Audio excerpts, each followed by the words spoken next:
John Durham is bringing the receipts into Congress and testifying under oath before the GOP on what he discovered and what should be done next. Hello, ladies and gentlemen. Welcome back to ANN American News Network. I'm your host, Vlad. A few updates before we get into my notes and the stories. I was supposed to be at the El Paso, Texas border. You guys know, I kept you guys updated. I was already like 200 miles on my drive into it when my contact called me and said that all the migrants disappeared. They were bussed out overnight. So I came back. Guys, I have a very special surprise for you this weekend. Just stay tuned. I'll keep you updated. I'm going to the border at a different location. I got some intel. Plus, big possibility, a very special interview for you guys. Really quickly, if you'd like to support the channel, use the links down below in the description to my store and my pillow. Use promo code ANN at checkout, huge discount. Also, there's a link to my merch store, magamerchus.com. Through the merch store is how I found all the trips and this border trip. Other ways you can support, and my email if you'd like to reach out. God bless you. Thank you. Let's get right into it. Number one, Special Counsel John Durham will testify before Congress on June 21st on the greatest political scandal in U.S. history, Obama and Hillary's Trump-Russia hoax. So, next month, next month on the 21st, Durham is going to sit in front of Congress with live cameras for the whole world to see and testify under oath on what he found, what he discovered. According to John Durham's report, Hillary Clinton's plan to link Trump's campaign to Russia was briefed by former CIA Director John Brennan to Barack Obama and Joe Biden in August of 2016. They were all in on it from the beginning. The investigation led to the attempted coup to rid President Trump from the White House. Trump battled the intelligence community, FBI, CIA, and others his entire first term. Democrats and their mainstream media gladly and willingly spread this lie for years. But here's what's interesting. Not one official is serving time today for this crime, the greatest political scandal in American history. Brought to you by the Barack Obama and Hillary Clinton crime families. Maybe Durham will be asked why he never subpoenaed the ringleaders in the greatest political scandal in U.S. history. Special Counsel John Durham will testify in front of the House Judiciary Committee about his report in June, a source has told Fox News. So, John Durham is a special counsel with the DOJ. It is in his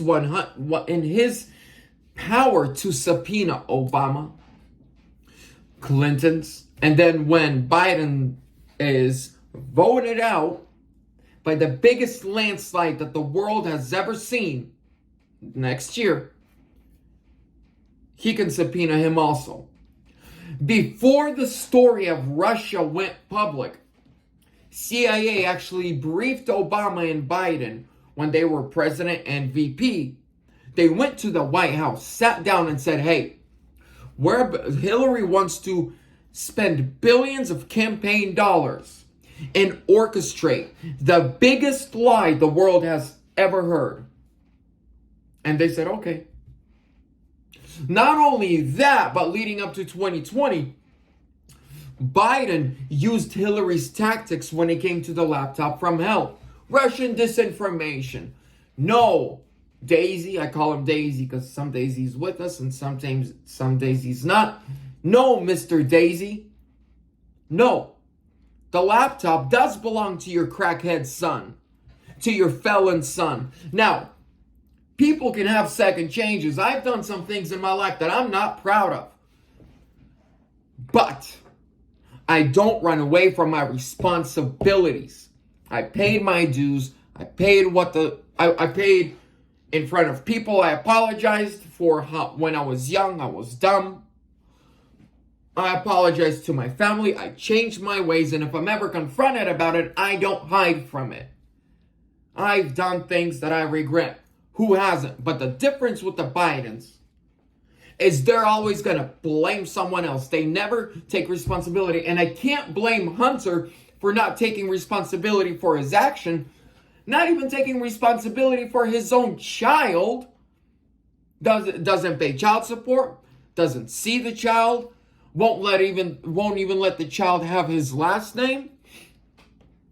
I can't blame Hunter when you look at his dad and be like, but this dude raised him. I actually feel bad for Hunter Biden and Ashley Biden. Just look at their dad. How can you expect them to be honorable, truthful, upstanding citizens of this country when their father has always had seats of power, but we know he took bribes? How many women accused him of disgusting things, including his own daughter? And the list just goes on and on and on. So they tried to pull this game with Trump. Ladies and gentlemen, when Trump returns, I believe it is going to be the biggest firing in American political history. I believe he's just going to fire everyone from the top to the bottom. He's going to drain the swamp. And, you know, a lot of people are like, well, why didn't he do it in his first term? Do you remember all the attacks and all the lawsuits he had to fight off? All the hearings he had to go to? Like, everything. And he still made the country amazing. Our economy was booming. The world was safe. That we weren't on the verge of a nuclear war. Just things were going amazing. Crime was going down. Inflation was pretty much at zero. No inflation. Wages were going up. While he was still fighting these crooks. Can you imagine the kind of country we would have had if he didn't have to fight against all these evil, demon-filled Dems?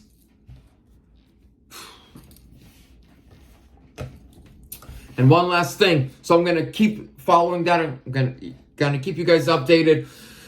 Next thing I took some notes on, I want to share with you. Oversight Chair Comer will initiate contempt of Congress proceedings if Dirty Chris Wray and the FBI do not turn over incriminating Biden documents in just 4 more days. Their deadline is May 30th. What are we talking about?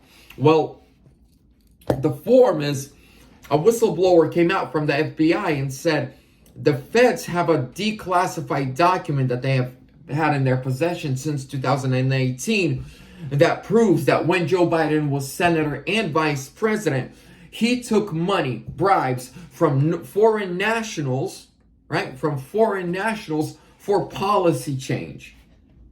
So at the same time that he was making, I think a VP makes like $300,000 a year. I know the president makes $400,000.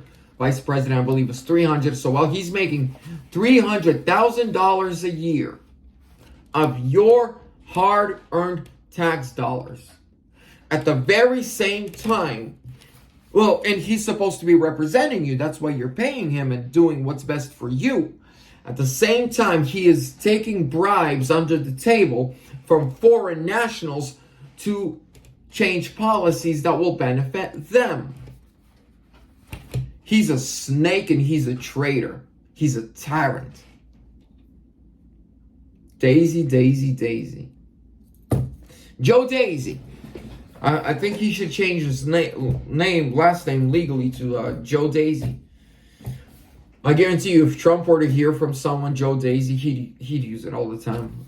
Come on. Now we have Ron DeSanctimonious, right? And I like Ron. I do. I think he's doing great things for Florida. But I'm a little old school. I may be only 31, but I am old school when it comes to loyalty. Ever since I was a kid, my father always taught me, you never bite the hand that feeds you. You never turn against your friends. Even if your friends are wrong, You stand by your friends and family.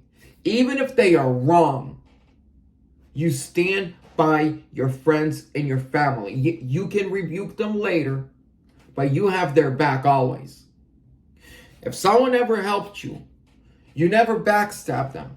And whenever you meet someone, you automatically give that person respect until otherwise, until they do something where you don't. You know how today it's cool to,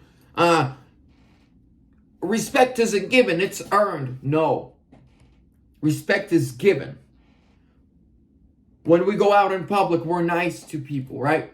If someone wants to turns on their turning signal while you're driving, you let them through.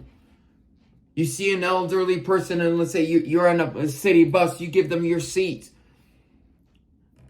But so we respect each other automatically. You're supposed to show respect unless otherwise. But you never leave your friends. You never feed the hand that bites you. You never backstab someone that has helped you. You don't undermine them. You don't betray them. DeSantis was made by Donald Trump. Yes, DeSantis did a lot of great things on his own. But the position that he's in order to do those things, he owes it 100% to Trump and Trump's endorsement. In 2019, in the primaries, and we're done with this, DeSantis was like 14 points behind. He had zero chance. He reached out to Trump, begged him for his endorsement. Trump went. And in 7 days, Trump did 3 rallies out of his own pocket for DeSantis. And then DeSantis won. And then when DeSantis won, do you remember the comments he made? I want to thank our President Donald Trump for sticking with me even when it was not the smart thing to do. Why would you say that? What did he mean by that? If you're a loyal guy and if you keep your word, and why would you say it wasn't smart for him to have my back? Think about that. I love you guys. Stay tuned. Trump 2024 or sooner.